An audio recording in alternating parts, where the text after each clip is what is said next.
I first signed up in 2015, and in June or July of this year I had a phone call saying that I was a potential match for a patient. So they sent me a package to check some blood tests to see if I was a match. The first thing we do is we have to identify somebody who is what we call HLA matched. A lot of people think it's the blood group that's important. It turns out the blood group actually is one of the less important factors.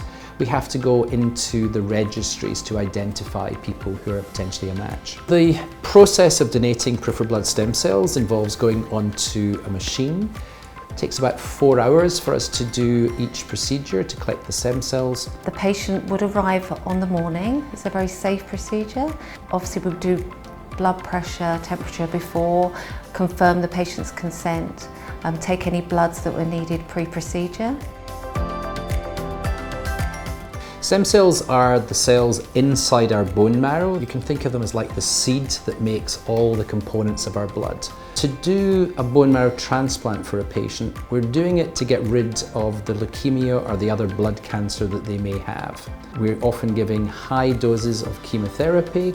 That means that we're going to wipe out somebody's own stem cells, and the stem cell transplant allows us to replace those new stem cells. And if for something was to happen and the donor was to back out or not give the stem cells at that point, that would be absolutely catastrophic because the recipient's bone marrow's already been destroyed.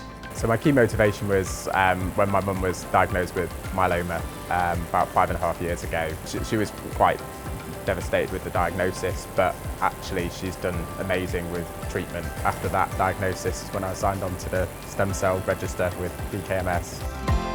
When patients come for their medical, it will be explained, say if they're having a PBSC harvest, that they will need a drug called GCSF, which stimulates production of the stem cells in the bone marrow. In the build-up to it, kind of physically, I felt absolutely fine up until kind of starting the GCSF injections. And the main side effects with them were kind of flu-like symptoms, but I just kind of felt a bit fatigued. It was settled down with paracetamol.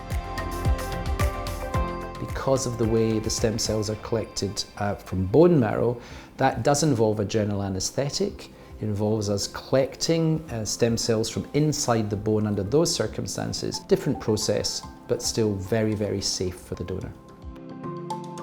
Some patients are quite anxious about having needles inserted. Apheresis nurses are very used to putting these devices in and make them as comfortable as possible.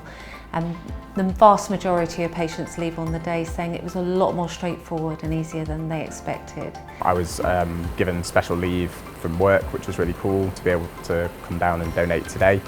But I had a lot of reassurance from the charity that if I wasn't able to get leave or there was going to be kind of costs that would happen from me coming to donate, that would get covered. People's altruism and people's ability to just want to help somebody else just amazes me every single week.